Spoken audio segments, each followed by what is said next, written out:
I couldn't bear the prospect of being burdened with a woman sporting a belly resembling a monstrous entity, forcing me to raise the child on my own while enduring the sight of her swollen 9-month pregnant belly.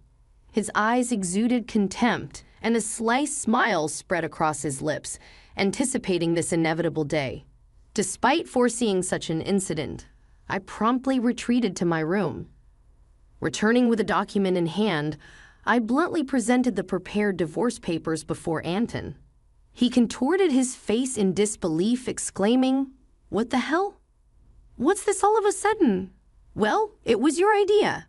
Now sign it quickly. I'll submit it tomorrow," I challenged him. His face rapidly turned red as my provocative words stung him. "Watch closely. I'll make you regret how you've treated and looked down on me all this time," I declared. "My name is Helen. I'm a 26-year-old housewife. Until 2 years ago, I worked for a mobile company. I met Anton Kate, my boss, at the workplace when I was 24. It didn't take us long to fall in love and get married. Anton, 3 years my senior, was very dependable, especially when teaching me the ropes at work as a newcomer to the department who didn't know her way around. I couldn't express how grateful I was for Anton's precise instructions. As he taught me about work, we became friends and frequently went out to dinner together. When he asked me out, I was over the moon, particularly because I had never dated anyone before. It's embarrassing and not something I share often, but being a cartoon enthusiast, I was always more interested in 2D characters than real-world men. However, seeing my high school and college classmates getting married one after another, I started to feel the pressure. When I fell in love with Anton, I secretly vowed it would be my first and last love. So when I began dating Anton and we got married a year later, I was completely elated. Anton was good-looking and popular among our female co-workers. I was proud to be his wife, and many congratulated us, saying, "Congratulations, or though I'm jealous, I wish you happiness," I said, basking in unprecedented joy. I couldn't have imagined what lay ahead for us. "You're married to me now, so you'll quit your job, right?" I informed them yesterday, the day after we submitted our marriage registration. As we eagerly embarked on our new married life, Anton dropped a bombshell. "Obviously, I've always wanted my wife to focus solely on household matters. Don't worry, I can support both of us with my income," he stated. "But this is so sudden. You never mentioned this before," I replied. Anton had never brought up the idea of me quitting my job before our marriage. I had to take my current job based on my father's recommendation, and leaving without notice wouldn't be right. I wanted to explain this, but Anton's eyes silently pressured me, warning against pursuing the topic. Instinctively, I closed my mouth, unable to resist any longer. "I should have told you, but it's done. Starting tomorrow, you don't need to go to work. I'll handle the handover," Anton declared. The news about starting tomorrow was so abrupt that it left me feeling dizzy. However, Anton's words were resolute. As he had been my superior at work, I couldn't oppose him. Even though I had to leave my job without a proper farewell, I was determined to make our marriage work. Anton had entrusted me with household responsibilities, and I wanted to meet his expectations with utmost dedication. I worked hard at household chores, preparing meals, focusing on Anton's favorites. Although Anton ate without specific comments on the taste, I longed for a word of appreciation, especially after quitting my job and no longer being recognized by anyone. "Is my jacket clean? I have an important meeting tomorrow." I asked Anton one day. "Yes, of course," he replied, showing a domineering side with some old-fashioned views. Reminding myself of how fortunate I was to have married him, I took the initiative to meet his expectations with no personal income. Living normally meant relying on Anton. While our relationship often felt more like that of an employer and housemaid than a husband and wife, our marital life was generally smooth. However, one day I fell ill and couldn't get out of bed, feeling lethargic. I thought I would catch up on housework the next day. Anton entered the bedroom and angrily asked, "What are you doing? Get up and make some food," as he kicked the blanket I was under. "I'm sorry. I'm feeling unwell," I replied. "Well, today, can you manage something for yourself?" I explained, hoping for understanding. Instead of nodding or consoling me, Anton frowned and said, "You don't work, yet you're lying down just because you feel a bit sick. Pathetic." In disbelief, I got up from the bed. It was unthinkable that he would demand housework from his sick wife. I had never imagined he would be like this before we married. Perhaps it was my fault for not seeing it, but it was too much. I found myself doing chores while tears streamed down my face. Several days passed, and my health showed no signs of improvement. It was then that I realized I had missed my period. Panicking, I rushed to the drugstore to buy a pregnancy test. Upon trying it, the result was positive. Overjoyed, tears flowed naturally, and I decided to share the news with Anton when he returned from work, lifting my spirits instantly. The day Anton returned home after midnight was the day I had chosen to share the news. However, the moment he entered, the smell of alcohol made me nauseous. His face was flushed, and he staggered as he walked. It was surprising how much he had drunk, especially without notifying me in advance. Even though I had prepared dinner, I wanted to share the news of my pregnancy with Anton. But more than that, I wanted to do it quickly. My excited emotions surged, and I shared the news with my intoxicated husband.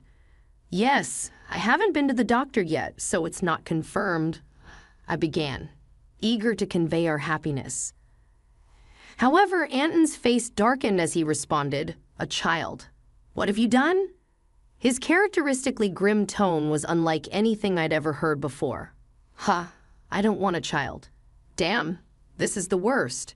If you're going to have it, raise it yourself." His harsh words shocked me. He rudely stripped off his clothes and headed to the bathroom. It was unbelievable. I couldn't fathom why he would make such irresponsible comments about our baby instead of being happy for us. The happiness I have felt just moments ago was immediately replaced with deep sorrow. Why would he say such things? He had never mentioned not wanting children before. We hadn't even been using contraception, so I naturally thought we both wanted children. As I hung Anton's jacket and was about to take his shirt to the washroom, I noticed something else. "What's this?" A piece of paper had emerged from the pocket of the dress shirt. Immediately, I could tell it was a receipt due to its texture. At first, I thought it was just a receipt from tonight's gathering, and I was about to discard it. But then my eyes caught the name of the establishment. "Is this a motel?" My hand holding the receipt trembled, and I could tell from the name that it was indeed a motel. The shock of this discovery weighed heavily on my heart. Why doesn't Anton love me? Isn't marriage supposed to be between two people who love each other, especially since we've only been married for just over a year? How could this be? I have been lost in imaginary romances for years, never truly engaging in a real relationship. I couldn't immediately accept this harsh reality. However, the idea of Anton cheating began to make sense, and many pieces fell into place. Had Anton been using me from the very beginning of our marriage? Was he genuinely in love with the person he was cheating with while I was merely a convenient servant? All these doubts swirled within me.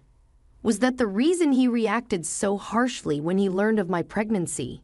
As I grappled with these thoughts, nausea set in, and I became convinced that something was amiss. Yes, there's no doubt now. Perhaps the reason he drove me out of the company was that his mistress worked there. It seemed like everything was beginning to make sense, as if he had married me for stability and not love. The line between reality and my imagination became blurry. Still, there was no denying the heartless words he had thrown at me after learning about my pregnancy. That day, I decided to gather evidence of Anton's infidelity. From then on, his cold behavior towards me was undeniable. It was as if he couldn't forgive me for becoming pregnant, despite knowing that I was suffering from morning sickness. He would deliberately eat smelly foods near me and nitpick my housework, forcing me to redo tasks. My pregnant body had to endure a lot, and my heart was heavy. Despite this, I continued to investigate his affair. Anton never parted from his cell phone, even taking it with him to the bathroom, making it impossible for me to sneak a peek. When I secretly entered Anton's room, it was neat and tidy, with nothing incriminating in sight. He was meticulous at work, and his desk was always in perfect order. I realized that it would be challenging to catch him off guard directly. I frequently checked Anton's pockets for possible evidence, such as receipts. However, my investigation was proving to be difficult. The thought of hiring a detective crossed my mind, but I didn't have the money for such an endeavor. I was deep in thought, mulling over my situation, when I received an unexpected phone call. It was my father, who rarely reached out to me. "Hello, it's me, your dad. How are you?" he inquired. Surprised by his call considering his busy schedule, I asked, "Dad, what's going on? Aren't you busy with work?" "My employees have been doing well, so I'm not that busy," he explained. My father, the CEO of a company in Canada, had always been a workaholic. I didn't have many childhood memories of playing with him, but I respected his dedication to his job. His unexpected call left me curious about the purpose. "So, what's happening?" I inquired as I waited for his response. My father proceeded to reveal a shocking truth. "Is that really true?" I asked in disbelief. "Yes, he's not the type to lie. I want you to believe me," my father reassured me. Initially in shock and unable to respond as the pieces of the puzzle fell into place, I felt a sense of relief. "Thank you, Dad. I'll do my best," I told him with gratitude before hanging up the phone. My research was finally paying off, and I couldn't help but feel elated. However, the newfound knowledge also stirred up feelings of anger and frustration due to the ongoing tension between Anton and me. Anton continued to be distant, even though I was pregnant. Each time he acted this way, I harbored a deep hatred towards him. Months passed, and our relationship remained strained. Eventually, an event occurred that shattered our life. At 9 months pregnant, I was always cautious around Anton, living in a state of constant apprehension. I tried to avoid crossing paths with him, leading a quiet and stifled life. One day, I served dinner as usual, and when Anton returned home, we sat at the dining table. As I quietly ate, Anton suddenly slammed his fork down. "What is this?" "It's tasteless," he exclaimed, throwing the food I had prepared onto the floor. Baffled by his outburst, I tried to comprehend the situation.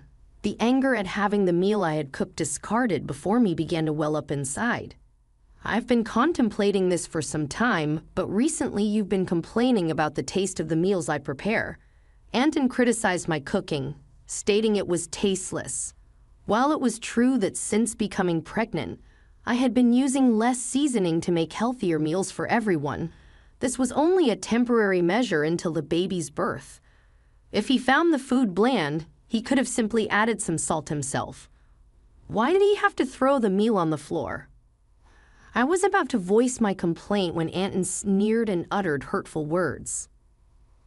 "I don't want a woman with a belly like a monster.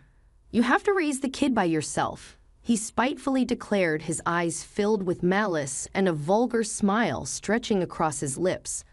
I had always anticipated that this day might come, even though I had hoped for a different outcome. Swiftly, I went to my room, retrieved a document, and returned to present it to Anton. "Fine, here are the divorce papers," I said, thrusting the prepared documents in front of him. Anton's face twisted in shock as he stammered, "What the hell? What's this all of a sudden?" "Well, it was your idea.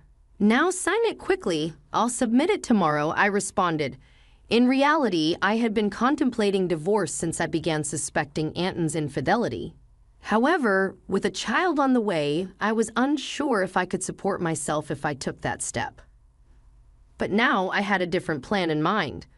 My resolve seemed to have provoked Anton. His face reddened with anger. "Just watch. I will make you regret every moment you looked down upon me and controlled me. Do you think you can survive without me? You have a baby to care for, and you'll regret it." I remained determined, unshaken. "I'll be fine. Don't worry about me," I assured Anton. Perhaps irritated by my determination, he snatched the divorce papers and began to fill in the blanks. "Here you go. If this is what you wanted, it's yours," he said. "Thank you," I responded. Probably Anton didn't think I would actually submit the divorce papers, as he handed them over without a fuss. The following day, I promptly submitted the divorce papers and left the house. I knew he would be surprised when he returned from work to find out. After that, I moved to my parents' home, primarily due to my father's return to the U.S. from Canada and his suggestion that I stay with them. It was the right decision at the time. As I was fed up with my life with Anton, I was deeply thankful to my father. I received 3 calls from Anton on the day I left our home, but I ignored all of them. Eventually, he stopped calling. It became clear that I meant very little to Anton. He was probably content with his mistress by now, and I suspected he might even remarry soon. I had decided to move on from Anton, and 6 months had passed. I had a baby who was born safely, and I was now living happily with my parents and the baby. It was while I was enjoying this peaceful life with my family that Anton called again. I ignored his calls at first, but after several persistent attempts, I had no choice but to answer. "Hello, what do you want now?" I said, wary of his tone. "Hey, what's going on? Why were you on that show, and since when were you the daughter of a CEO with assets worth millions of dollars?"